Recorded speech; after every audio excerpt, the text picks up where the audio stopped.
What is up, everyone, and welcome back to another video. We are going to be doing the Booktube Newbie Tag, which is a tag that I've actually been wanting to do for a while, but y'all, I thought I had to be like a seasoned reader in order to do this tag.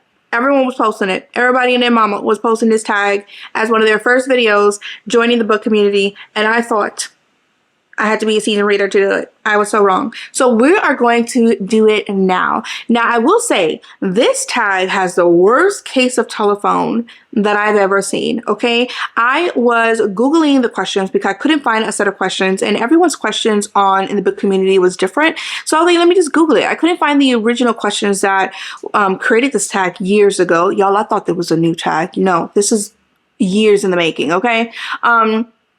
I Googled it and found out there was different variations of this tag. And then not only that, but some of them were like really repetitive. And I'm like, oh my God. So what did I do? I decided to join the game of telephone and added 10 more questions to it and kind of switch it up. So if you are a newbie to the Booktube space and you have not participated in this Booktube Newbie Tag, go ahead and use these questions. It's 20 questions. It's super quick to answer, in my opinion. And I think it allows you to connect better with your readers as well. And it gets a conversation starting. So let's get into these questions. Now, I did keep some of the original questions. I mean, I think they're the original questions. Girl, I don't know. But let's just get into it. The first question is, why did you start this channel? Fun fact, I actually started this channel 10 years ago, but I finally started posting this year. And the reason why I started posting this year is because I wanted to connect with as many readers as I possibly can. So I've been an avid reader for about a year and a half, but I had no idea that the book community was a thing. You guys are amazing over here in the Booktube space. So I was like, you know what? I want to join. But I was like, you know what? I'm much more than my books, right? Because I always talk about beauty, I talk about my business, and I also talk about hair, blowouts, and other things. So I was like, you know what? Let me just talk about beauty, books, and blowouts here on my channel. And that's what I'm doing. But I really joined, as far as a Booktube community, I really joined just to, connect with y'all. I read so many books. I had no one else to talk about it with. And I'm really passionate. I think y'all know this by now. I'm really passionate about my books here. And I want to share it with someone. So that's really why I joined this space, or should I say finally posted in this space. What are some unique things that you could bring to the Booktube community? I would say my personality. I would say my personality and my passionate way of reading and thinking about my characters and getting super excited about my books. And I love seeing that. Someone could say like, oh my God, this was the best book ever. You gotta get it. I probably won't get it. But if you say, yeah, that book was fire, I would probably buy too. Okay. What are you most excited for about this channel? Like I said, building community, 1000%, connecting with y'all, talking with y'all in the comments is literally my favorite thing to do during the day. When I have my little pockets of peace, I would love to answer questions and just talk to y'all. I love communicating with y'all. Why do you love reading? There's so many answers to this question, but since we're just going to keep it funky here, I might as well just be honest. About 2 years ago, I was diagnosed with anxiety and severe depression. In that time when I was diagnosed, I was going through a lot, feeling a lot. My feelings had feelings, and it was a really intense time for me. I was a new mom at that time as well. I was going through postpartum depression. There was a bunch of things that I was just, experiencing. At that time, the medication that was prescribed for me was no longer working for me. It was working against me, and I had to stop taking my medication. So after I expressed some feelings to my therapist, and we kind of worked through my anxiety and other things that I was going through, I learned something about myself. I learned that my fears really feed on my anxiety, and it creates this alternate reality where I feel that my fears, my worst fears, are coming to life and things feel very, very real. At some point in my journey with my anxiety, it kind of messed with my perception of things. And what I mean by that is that not only was my fears messing with my anxiety, causing alternate realities, but my senses were tapped into that as well. So everything was just in heightened. Everything just felt incredibly real. It was later suggested to me that I might consider start reading because maybe I can get lost into a book. And I've never been a reader. So I was like, sure, why not? I picked up a book, I started reading, and then I learned something else about myself, that I have amazing text visualization. The wordier the better when it comes to the books, because I'm able to create a scene in my head in regards to that book. And ever since I realized that, I have not stopped reading ever since. I think that having the ability to create a beautiful visualization in your head based off the words of the pages is a beautiful thing, and it's something that I never want to stop doing, and it has tremendously helped me monitor and control my anxiety and also distract my anxiety as well. So that's why I love reading. What is your favorite book? And then the second question is, what is your least favorite book? Okay, so I don't have a least favorite book. I really don't. There's not a book that I DNF. There's no book that I gave like a 2-star, 3-star, 2. But I would say my favorite book right now has to be After I Do by Taylor Jenkins Reid. At this point, I love all things Taylor Jenkins Reid, and I haven't even read it yet. I am just so obsessed with the last book that I just read from her, which was After I Do, which is my first book that I read from her. And the way that she provoked my mind, the way that she allowed me to fall in love with those characters in that book. And After I Do, Lauren and Ryan, I was cheering for them together. I was cheering for them separately. That was just insane. Her writing style, phenomenal.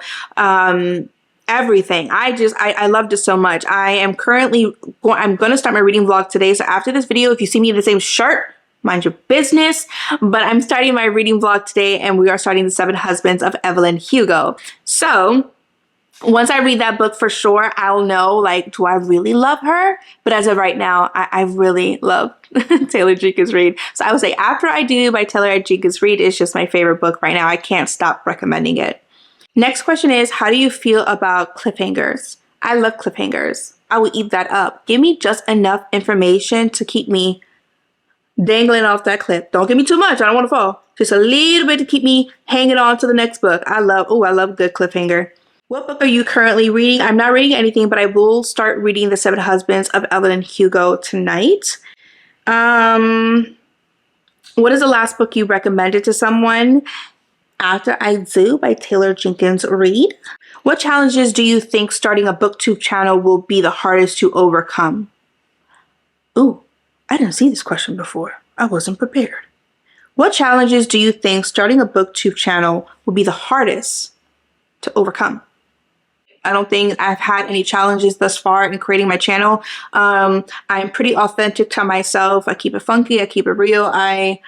Not trying to be like anyone else. I ain't got time for that. I got 4 kids. I just like making content and talking to the camera now, which is so crazy because I never used to like that before. I just love talking to y'all. Say if you are a new or aspiring booktuber and you want to get into the space and you're a little nervous about the challenges ahead, or just like starting your channel in general, I will give you 2 tips. One, you don't have to buy every book that other booktubers are recommending to create videos on. Be you, do you, buy what books you want to read. If we're all recommending and reading the same books, are we really growing here? Let that sink in.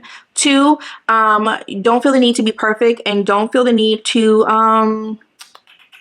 copy anyone else's style, in the sense that, because XYZ, the seasoned reader, you know what I'm saying, has like, I don't know, 10,000 followers, and she posted this video that way, you think you have to do the same. Absolutely not. Her video style is not what got her those followers. It's probably her personality and how she is or he is. Just be you. And if you're likable,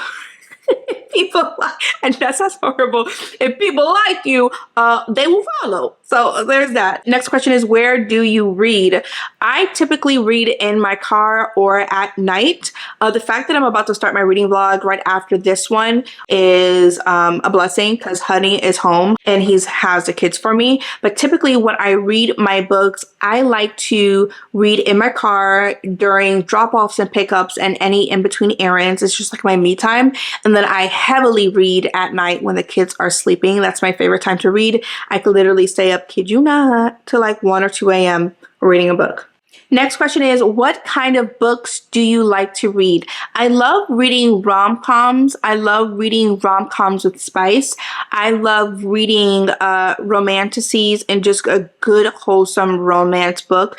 I do want to dibble-dabble in historical fiction, and I want to get more into my personal development books this year. And then also, I want to do a very light thriller, light mystery book, something gentle on the mind. One thing I cannot do gory, I cannot do dark fantasy, and I most certainly can't do psychological thrillers. With my anxiety, that will not end well for me, and I have to be aware of my triggers, and those are my triggers, so I have to stay away from that book. I learned that early on when I was reading How Does It Feel by Janine O'Reilly. I loved that book, crazy enough, right? I loved it. But a lot of the things that were in there as far as dark fantasy related was very triggering and also very scary. And it was hard for me to like really get into the book in the beginning because I'm like, dang, like how does someone read this and like be interested? Like if someone captured me, okay, like let's talk about it. If someone captured me, you think I'm gonna fall in love with that fool? You think about it. You know what I'm saying? So how this girl gonna fall in love with this man and he done captured her against her will? You want to know what's even crazier? When that book comes out in June, I'm gonna buy it. I know.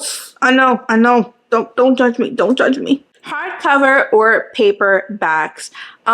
Believe it or not, I used to really love hardcover in the beginning because I thought that when the kids would touch my stuff, they would mess up my books. And you know, you can't really mess up a hardcover. But surprisingly, they don't touch my stuff. They respect my books and my little library that I got going on.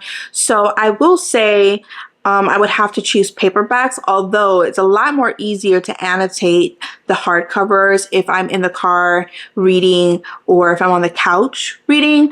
But when it comes to my paperbacks, I would need like a hard surface to annotate. So, but I mean, the paperback is a lot more comfortable in the hand. So, I mean, if I had to choose, paperbacks. Next question is, who is your favorite author? Ooh, favorite author. Okay. Let me think about a couple. I mean, I fell in love with my first fantasy, and that was the ACOTAR series. I love Sarah J. Maas's books. I love her verbiage. I love her wording. I love everything. And that is because, like I said, with my anxiety and reading and my text visualization, the wordier, the better. Her books are pretty wordy, but I eat it up because I'm telling you, I'm creating beautiful scenes in my head. I absolutely love it. I love her writing style. Taylor Jenkins Reid, After I Do, which I just read, loved that. Ate it up so quick. Great writing style, super fast paced. It was just amazing. I just finished A Not So Meet Cute by Megan Quinn. The rom-com, the banter, the spice talk. It was just quite amazing. I love that too. Believe it or not, I love Colleen Hoover. I've been hearing a lot of opinions about Colleen Hoover and people really not liking Colleen Hoover. I don't know what's going on. Like, what's going on? Why are people not interested in her anymore? I don't understand. Didn't she not like go viral like years ago or a year ago with her books? Like, I'm out of touch here. I'm new here. Educate me, please. But I love Colleen Hoover. They're fast paced and they really invoke feelings as well. And then lastly, Christina Lauren. I loved her book. I love Love in Other Words. That was beautifully written as well. Those just are just a few. I cannot wait to expand my reading palette this year and tap into different authors and also indie authors. How many books can you read at once? One? Y'all, I think I have ADHD, like adult ADHD, and I got 4 kids, so one? Classic or modern books? Ooh. I would say when I started my reading journey, I was more into modern books. I love a good plot twist. I love the actions leading up to the plot. I like it to keep going. Love that. But as I'm getting more into my reading, I am leaning towards classic books. I like to get to the heart of the story and I like to know all the details that go into that. So I would say now, where I'm at now, classic books. What is the saddest book you've ever read? Archer's Voice. Archer's Voice. When I tell you that book had me sobbing. Oh my God. I felt like I was in the book. experiencing all the things. Arch's voice for sure. I mean, it was a great read. Something that I wouldn't read over again for the first time to get those feelings again, because like I said, I was sobbing in there. I was really emotionally attached to that book. But it was such a great read. If you've ever wanted to expand your reading palette and you want your feelings to have feelings and then those feelings to have feelings and you want to cry for a really long time, read that book. How many books are you planning to read this year?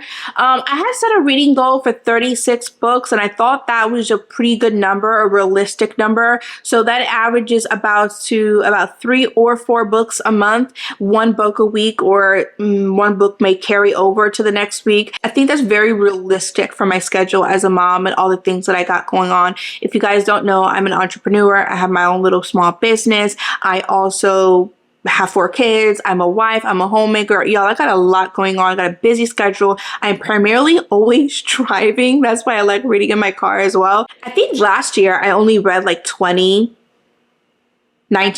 books last year, and that's because I wasn't prioritizing my reading time. My time management sucked, and I was doing a lot of mindless scrolling towards the end of the year when I really got into the Akatar series, and then I had a few palette cleansers in between.